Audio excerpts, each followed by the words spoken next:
welcome. We're very excited tonight to have with us Jennifer Goldfinger, and she's joined by our special guest, Lin Lisberger, who's going to talk with Jennifer about her current show the girls sitting in called Flotsam. I suspect everybody here already knows both of our speakers tonight, but in case you don't, I'll tell you a little bit about them. So hopefully Lin and her work are familiar to you from right here at Cove Street Arts. She was in a first, I think it was a group show called Flight that Lissa Hunter curated, and actually Lissa's in that show right over there right now. And then we had a solo show with Lin called Gravity, and that was in this space right here. And then Lin curated her own show here, a group show called Attention to Detail. And even if you haven't seen her work here, hopefully you've seen it either at the main Jewish Museum, Portland Public Library, or at Mecca, or at any of the other numerous locations throughout New England where Lin's shown her work. And I'm sure as many of you know, she was an instructor of sculpture, drawing, and 3D design at the University of Southern Maine for over 30 years. I didn't put that this like that. Yeah, right. And then hopefully you all know Jennifer Goldfinger from her practice as a fine artist, but I suspect you also probably know her from her work as a children's book author and illustrator. And perhaps you've seen her work before. We've shown her work at our other gallery, Green Hut. And she's also exhibited throughout New England, including her Danforth Museum of Art solo show. And also I just wanted to mention she has a new book this year called Daisy the Daydreamer. There's a copy, there's a right there. And we have, I think we have one on the table over there, and there's also some more out there if you want to check it out after the talk. So before I turn things over to these two wonderful artists, just want to speak for a second about the format. So we live stream all of our talks on Facebook, so if you ever can't make it into the gallery, you can watch it on Facebook. If you are watching on Facebook, you can type any questions you have in the comment section, and we will read them here in the gallery. And then we put a nice cleaned up copy of the talk. All the talks stay on Facebook forever. Once you do a live stream, it just stays there. But we put a nice cleaned up version of the talk onto YouTube. So if you ever miss a talk or an exhibition, all our exhibitions and all our artist talk videos are on YouTube. And if you subscribe to the channel Cove Street Arts, then you get a notification every time there's a new one. And with that, I thank both of you for being here tonight, and the floor is yours. Thank you. I want to say one thing is when I woke up this morning early, I thought, I wonder if they're going to have a nice big bottle that I can hide in. So I got a just for everyone. I was a little scared. And I was wondering, well, maybe that's where that comes from. On that note, I was going to start with a different question, but can you talk a little bit about what it is about objects inside of containers or underneath containers, like you have crowns on people's heads, you have hats on their heads, you have people behind masks, you have people inside bottles. Is there a actual originating idea for some of those, or is that something that's evolved over time? Part of it is I just like the way they look. I think they're kind of fun to bring this up, but there's a lot of stuff that goes on in my characters that are both in my children's books and in my fine art that I resonate with these kids, and I learn about myself and what I'm thinking way after the fact, which I never really realized that's how it works for artists, that you just put stuff down, you don't really know why. And recently I was having this conversation with a woman at my last opening who also moved every 3 years. I moved every 2 years, and she was talking about how important homes are to her.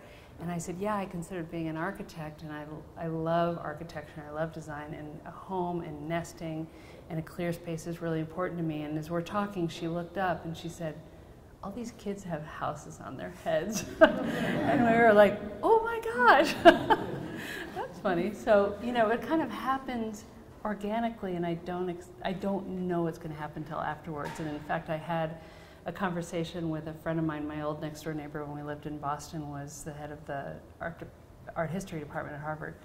And I was telling her how this stuff comes to me later, and it's just so strange because I don't know what's going to come out. She goes, if you knew what you were doing, then I wouldn't have a job. That's what art historians do. That's pretty, I'm not sure that's always true, but that's a different conversation. That was our quotation. Yes. I know, I've told you that I'm going to ask you this. I know that people want to know how you make these. And you don't have to, I'm not looking for a, step by step, but some sense of what you're starting with and how much you're doing. I know you do some on the computer, and then you work into the piece, and then you add wax. Anyhow, could you talk a little bit about your process without overly doing it? Yeah, so I'll tell you that I start with images, found images of children that I find on eBay and I find at antique stores. They're all really old, and they're really hard to find ones that are clear. They're hard to find ones that have the kind of expression I'm looking for, although I always doctor them up. I switch out eyes, I change expressions, I do various things on the computer and by hand. So I do gather antique images, I change up heads with bodies, and I do all that digital collage. And I print it up on either rice paper or other papers, but it's all kind of mixed in with layers of molten wax. So that's the luminosity that you see that's, for me, so appealing, is the wax that I have to keep at a certain temperature, and it's really labor intensive. There's a lot of layers. I do a lot of scratching into it. I throw words in it. I find things. There are some things like on the head of that boy there with the calculations. I was running Harvard stadiums and somebody's homework blew up against my leg. And that's where that came from. But I just am always gathering stuff. The little piece on top of her head is actually from Clementine bag at the grocery store that I scanned it onto the computer. So it's just random things that I grab and I put down. There's a lot of screen in this too that I've embedded in there. So there you go. Yeah. Okay. Also, just so all of you know, because people have asked me, does she need permission to use these images? And the answer is no. They're in the public domain. The public domain. And I also change them a lot. So. Yeah, right.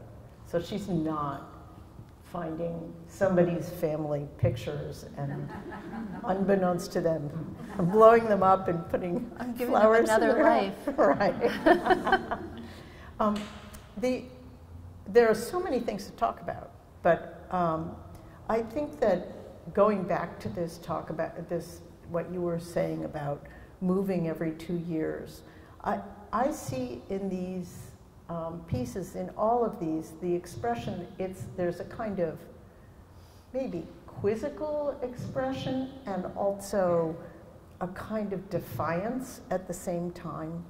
And so I think what I said to you was I think that there's kind of a wall, it's a protective, that there's a sense of these people protecting themselves in a way, but at the same time standing up for themselves. And I assume that you think that comes from having moved all the time, and I know you were quite alone as a child. Yeah. I moved schools every 2 years, and I lived on a farm for my formative years of age 6 to 12.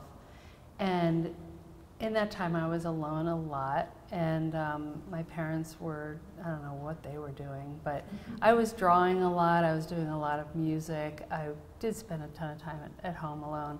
When I find these images, and the work that I do with these paintings as well as with my children's book is it's all from that age. And I've talked to other children's book authors in the past about the period that they write for, and so often it's a formative time where they felt a lot of emotion. They remembered that time so well.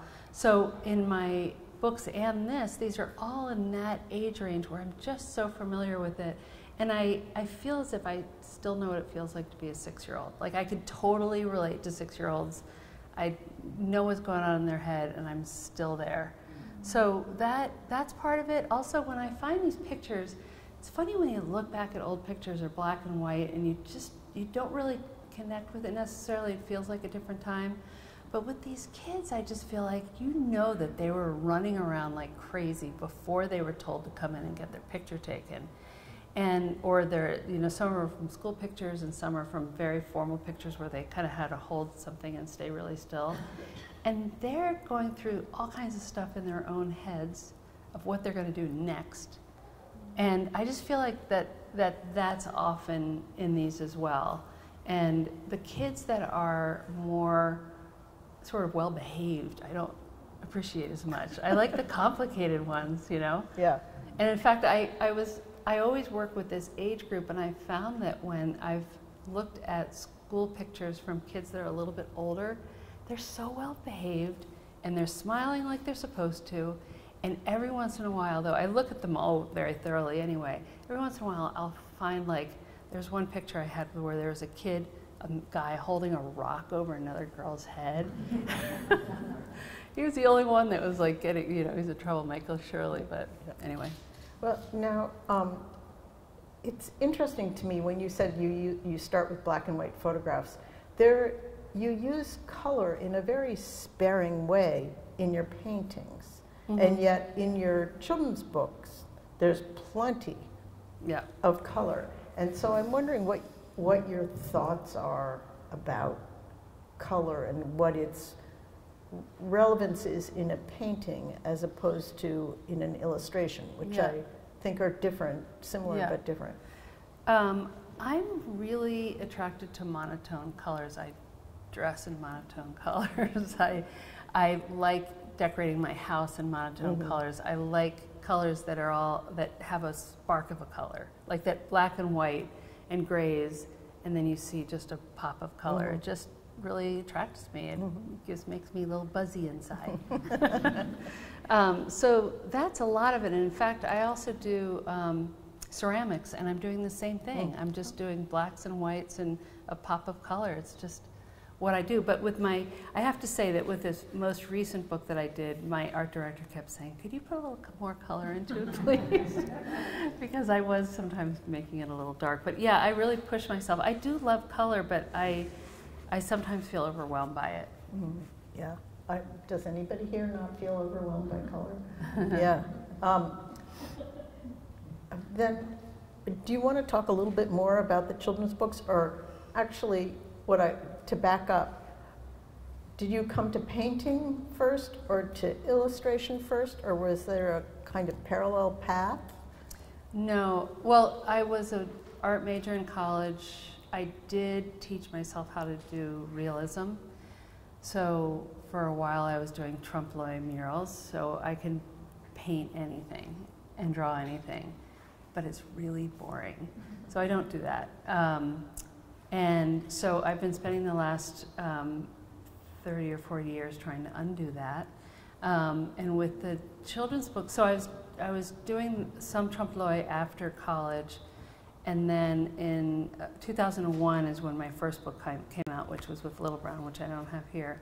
And I started that because I was sort of trying to figure out what my art form would be, because there's so many things that attract me. I mean, animation I really want to play with too, and I love doing so many different kinds of arts, but at the time I met somebody, I was dating someone who was a children's book author and illustrator, and I also was living with someone who was a children's book writer. I just happened to.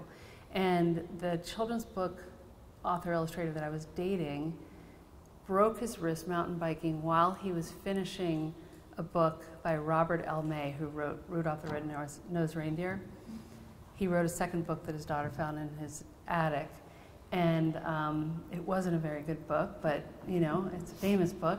So Michael was illustrating it, broke his wrist, and the publisher wanted to keep going. So they asked all these illustrators to imitate his style, and when he was away one weekend, I imitated his style, and the publisher picked me to finish it. And I loved it so much. I went completely deep in. So I loved doing it, but and then the painting, this kind of painting came about when we moved to a contemporary home in Massachusetts, and we had a lot of big white space. It was kind of a space not too unlike this. And we needed art on the walls, and I couldn't afford any, and I just started making this.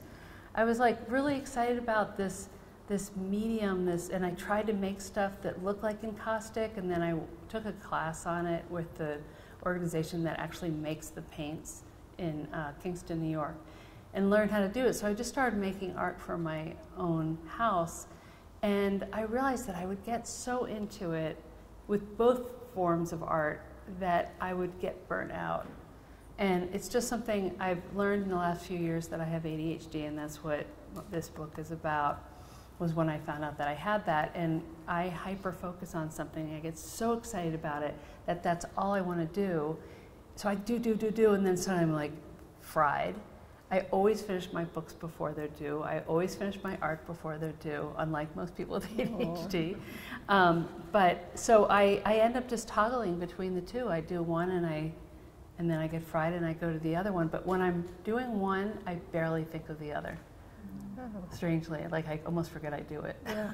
I have a friend who says it should be called attention surplus syndrome. Yeah, I've heard that too. But yeah. Wrong acronym. Right.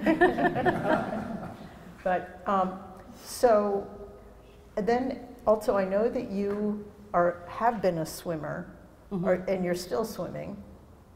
Yeah. Less. Not as much as my shoulders all messed up. Probably because butterfly was my stroke. Oh, okay. Yeah. But so, and also you've more recently come to this idea about using video. And the video and the swimming and the masks, all of those things sort of seem to come together with the video. Do you want to talk a little bit about what you're doing video? Yeah, well, I would love to do more video too. I thought when I was younger that I was going to escape the world and go to California and work for Pixar. But this came about because for years I've been thinking someday I want to do a video loop in a show that I have of the point of view of a swimmer in Walden Pond. Because I swam in Walden Pond for 30 years. It's exactly a half-mile long and a quarter-mile wide. And so a lot of triathletes go there and swim, and it's just such a great pond for swimming. And I would swim until the leaves start to change, and just looking at my hands and seeing a goose and seeing a turtle, and I just thought it was so beautiful, and the bubbles going through. So I always thought I would do a loop of a video of that. And then last year, I went to, have people heard of the Illustration Institute?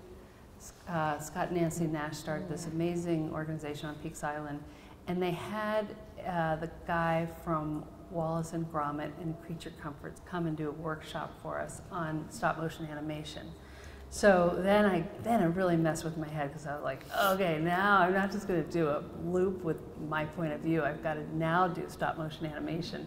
I committed to myself that I was going to do that, and there's this great little app you can do on your phone to do it, and that's my daughter that's in this show, and my other friend Calla Clements, King Clements, helped me because she's got a little more knowledge in the technology of it, just so we could be a little faster with this. So we did that together on the beach, and I did a bunch of footage at Walden Pond and at various beaches around here. And then I learned iMovie, and had so much fun doing it. So I want to do more, hopefully. And it's mesmerizing. So it's very hard once you start watching it to take your eyes away from it. Can't look. Yeah. Close your eyes. So the other thing I probably want to talk to you about is just when you're embellishing, and that's not quite the right word, but when you're crowning your characters. I know you've talked about houses, but you're crowning them with crowns, with hats, with lighthouses, with you name it. right? And I'm just wondering, were you like one of those kids who dressed yourself up all the time? You don't. That was not what you were doing. All the time? No, I didn't. No. I didn't. You know, part of it is just the process of that. I don't want to just have a kid on a painting. Yeah. I like, you know, adding other elements, and I like adding a lot of elements. And the most fun for me is when I'm putting it all together, and then after I've printed it up, I draw and paint into it more. And then the end, when I get to put all the little squigglies that I scratch in and put, you know, colored wax and all kinds of designs and stuff, I just enjoy. I mean, I can't think of a way of telling you why I do it. I can't help but do it. That's okay. But maybe it's partly a design. Yeah, there's a little nostalgia to some of these. Like a lot of my earlier stuff, I've got a lot of scuba diving one, and with the old-fashioned bathing caps, and yeah. So the first time you took an image from the computer and you blew it up onto these big, they're mounted on board, right? Mm-hmm. Were you shocked by that change in the scale? I mean, when suddenly their presence was present, much more so than it was on a computer screen? Yeah. It took a while for me to get to blow them up like this. My first ones that I was doing, this is an earlier one with the men over there, and I've done other ones called Parallel Play and that I've sold. And but I was doing some smaller things, and the beginning of this process, I started making paper girl dolls that I was putting on. And so I would have like different outfits they had on, and the people themselves, and that was fine. I mean, it was just sort of the process, the movement towards what I ended up doing. I mean, when one is an artist and they're doing their thing, you know, that buzz that I was telling you about, when something feels like exciting to you is, I don't know, has anyone heard that quote from Ira Glass about people who have taste, who are artists or creators? I actually wrote it down. I can tell you if you want, because I think it's really Thank goodness. helpful. Yeah. Okay. He wrote, artists need, does everybody know who Ira Glass is? Okay. Artists need to be in conversation with their work. Listen to it and why, like unconscious memory, dreams, fears, what lights you up, to understand the names, the nuances in the path. Oh, wait a minute. Hold on. I think I rewrote it to make it better. Okay, so I could read it better. Okay. Nobody tells this to people who are beginners. I wish someone told me. All of us who do creative work, we get into it because we have good taste. But there's a gap. For the first couple of years you make stuff, it's not that good. It's trying to be good, it has potential, but it's not. But your taste, the thing that gets you into the game, is still killer, and your taste is why your work disappoints you. A lot of people never get past this phase, they quit. Most people I know who do interesting creative work went through years of this. We know our work doesn't have this special thing that we want it to have. We all go through this, and if you're just starting out or you're still in this phase, you got to know it's normal, and the most important thing you can do is do a lot of work. Put yourself on a deadline so that every week you will finish something. It's only by going through a volume of work that you will close the gap, and your work will be as good as your ambitions. So much of it, that kind of basically is, like he says taste, I don't like that word so much, but you get a buzz from it. You just feel like really excited. And so if you see a lot of art, you have exposure to artists, you pick up something, you see something in the world, and you're like, oh, that's really cool, how can I use that? And you put it in, and you're like, oh, that doesn't work, and it's so painful. But then there's a little corner that does work. And you're like, okay, I gotta do that again. And then it starts moving along. So when I was doing the paper doll kids, and then I started making bigger and bigger, and then I was really looking at the face and realizing what that meant. That's kind of the direction where this all started going. That's an interesting process to, it sounds to me like you really took a long time to get to this point where you blew them up. Mm-hmm. But, so one of the things that a lot of people talk about, most people talk about when they're talking about their art, is what is at the core of their interests. Why? You know, not just this buzz, but what is somebody trying to say? Right. Right. It isn't enough to know how you make it. Right. But it's the important thing is to know why you make it. Yeah. And beyond the buzz part. Yeah. Yeah. The buzz is the visual part. So as I said, those 6 years I think were really formative for me, and when I go back into the emotion of that, the way I visualize it is it's like I'm taking a paintbrush and I'm going into my past, and I'm taking a little bit from my past and I'm bringing it forward into my art, and it's a way for me to kind of process it. So I think that's sort of the base of it, is just my own psyche, stuff that I've gone through that I'm familiar with, an emotion that just is coming out, and I don't realize I did it until after I've looked at it. Oh, yeah. Yeah. Okay. Do you feel like once you pull those little parts out of your past that they're like done? Not done, but okay. That I'm all better now? No. No, that you now can figure out what else is wrong. No, are those little bits something that come back over and over again, or are there different little bits? Do you understand what I'm saying? Yes, I do. I guess they're going to be different little bits. I don't know. I don't know what's going to happen with it. But I feel like I don't have many of them here now, but I feel like one of the themes that often comes up is kind of girl empowerment. I think I felt a little bit like nobody was in charge, and I felt a little scared. I felt a lot of scared. I was scared a lot as a kid, and I have this process of where I'm trying to be like, you go, to little girls, when I see them, I want to just like shake them up to, you go, you can do this. At the time, I didn't feel that way. So I think with my art, a lot of times it's just like these kick-ass girls doing their thing. Yeah, and it comes across, that's what, when I started, it's true that they are looking so intently and intensely out. They got it. Yeah. They got it.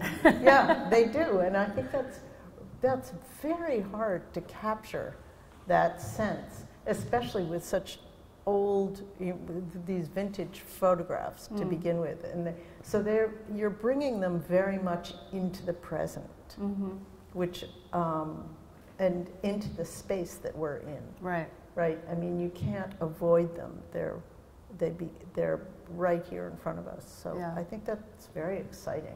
Although the one over there in that corner is my daughter. Oh, So she's that's here. not that daughter, it's my other daughter. Yeah. I have one here and one in Vermont. Yeah. Yeah. But everything else they're all vintage. Yeah. Vintage, yeah. Yeah. So do you have anything else? Is there anything I haven't talked to you about? We should talk a little bit about Daisy. Oh, yeah. Well, I could tell you where Daisy came from. So Daisy, my illustrations is actually done in a similar way as my fine art with digital collage, even though it looks very different. This was done on Procreate. And I paint on paper with a roller to make it look like it's printmaking. I just like the texture that it has. And then I scan that on the computer and I digitally cut it out to make, and I kind of made myself not have any lines around anything. I wanted them all to be solid. Yeah, I can. So, and this book came about because during COVID is when I realized that I had ADHD, and I was feeling kind of mad at myself because I wasn't a very good listener. I would space out. I have a hard time reading. I think I'm dyslexic too. And on Sunday mornings, I would always read the New York Times and I'd get so deep into it, but I would write down like, I want to see this movie and I want to read this book and I want to do this thing and I want to do that thing, and I would get completely overwhelmed. And one of these times when I'm going down this rabbit hole, I stumbled on Myra Coleman's work, and I remembered somebody telling me how much they loved her painting, so I looked her up and saw that she did a TED Talk.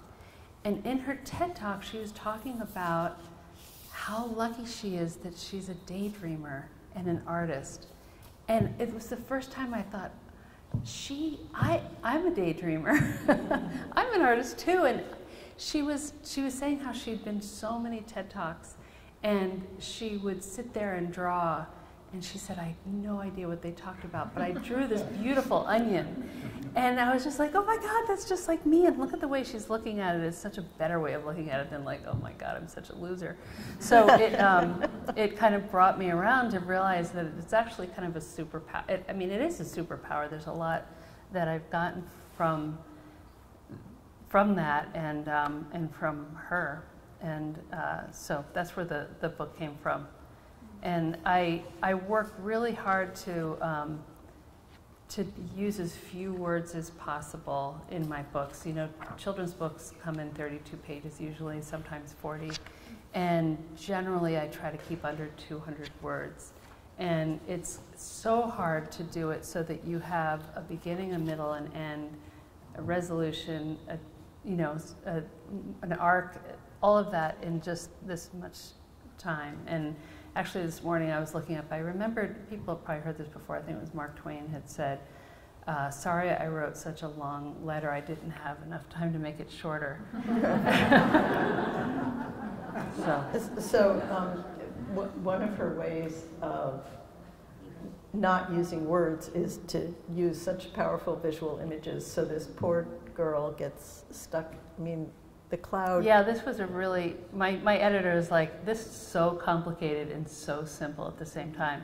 Yeah. So yeah, I mean, I'm having in the cloud what's going on in her head, and you're seeing what's actually happening in her body on the lower part. And again, I'm trying to show, not tell, you know, we're always told to do that. And but just this cloud seems to go through the whole book. In some form or other, so it's very conversational in its own way. But and I think we should open this up for questions, if we want. But just before that, I'm wondering, are you pretty much focused on 6 to 8-year-olds when you're writing these books? Or, I mean, I know that it doesn't really matter, but they... No, I actually, I mean, the only books I've published have been picture books that are for this age group, but I am working on a graphic novel that's for a little older. I'm also working on a memoir novel, semi-fictional, on the side, and I'm working on 2 picture books now, too. So I mostly do that, but I'm open to the other, and I'm finding my way. Yeah. Yeah. Well, you have to grow past your 6-year-old self. I'm going to grow up a little bit. Yeah. I mean, 7.5. That is, yeah. That's called middle grade. Right. So I think does anybody have any questions that they? John has a question. Well, it's actually Carl Level has a question. Oh, okay. Question is, how does the title Flotsam reflect your art practice? I feel as if I take a lot of found objects that are scattered about and put them together in my art. So, I mean, that's kind of the most direct answer. And they're also a little bit lost souls too. They're, I guess, Flotsam's a little of that too. And also, that's a water word, and that's too. A water word. Yeah. Yeah. I saw a hand over here. Yeah. What's the name of the artist you did TED Talk? Oh. What's the what? Myra Coleman. Myra Coleman? Myra Coleman. Yeah, it wasn't TikTok. She just had a book come out again recently, but she has one that came out last year called Women Who Hold Things, and she did one of the what's his name? Strump and White. Yeah. She illustrated one of those as well. It's all gouache. The Elements of Style. That's it. Yep. She also wrote children's books in the early days. Mhm. But Look her up. Kalman, She's Kalman awesome. is Kalman. And Myra is Maira, I think. I'm not a speller. Yeah, you're not a speller. I am. Any other questions here? Yeah. How do your daughters respond to this work?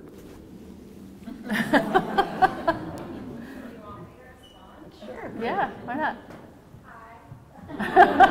That's her response. I'm Eva. I'm the daughter that's in that video. My younger sister's in that painting. Well, I'm always shocked when I go into my mom's studio and I see like 5 new paintings that I've never seen before. It does seem like you kind of get hyper-focused, and your process seems to be spontaneous and a little like, not impulsive, but you do kind of throw things together. I appreciate when you ask for my insight because it makes me feel smart and like I know art. But I am always very shocked and impressed by like the final product. I think some of my favorite ones are the ones where they're like the colorful floral tattoos on some of the children. But for the most part, I'm impressed and really proud. And I'm also a therapist, so I definitely psychoanalyze a little bit. Me or them? You! So it seems to be part of maybe her healing process or just a way of processing kind of emotions from when you were a kid. So it's just really cool to see what she comes up with. Thanks, Eva. Response. I love your work. Oh, thank you so much. Thank you so much.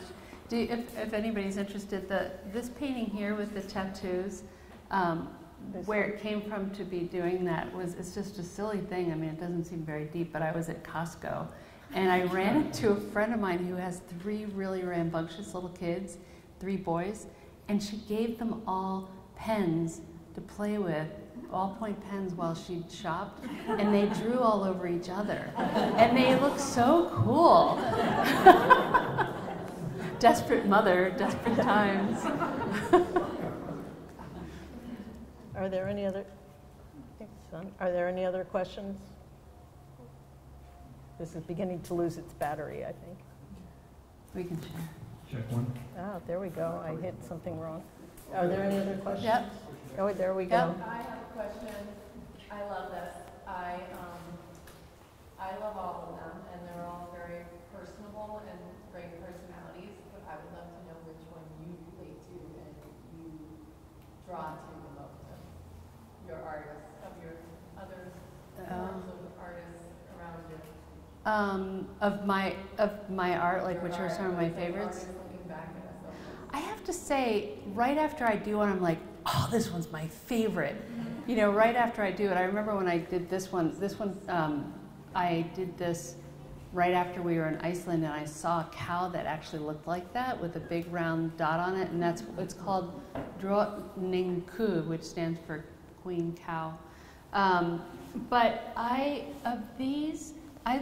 love this one, and I don't know why, that one I just really like. And I think the one on the other side of this wall I really like with those two I especially like. And just a second, that's which lighthouse is that one? That's Ram's Head. That's Ram's Light. Ram Island Light Yeah. or something. And the one outside is That's the one by Bug Light. Bug Light. Yeah. Yeah. So I like how you use where you're at in, geographically, your location. Yeah, we went out in a boat and I took a whole bunch of pictures. Oh. It was really fun. Yeah. Yes, what questions There's one did you over have? here. I have a question about the symmetry of your work. It's very balanced and center focused. And I just wonder, is that a conscious thing? Is it meaningful to you? Is it something you're working with when you're designing that It's interesting that you mentioned that because I keep thinking I need to change it up. I mean, in fact, with that one, I kind of sunk her lower than I have been with other ones, and I've been contemplating whether I should have it all the way down here or have them over in the corner. I mean, it's another place to play around with. I mean, I think I'm actually at this, I might start doing that just because I have been thinking about that. So it's not super conscious to be doing that. It's just what I.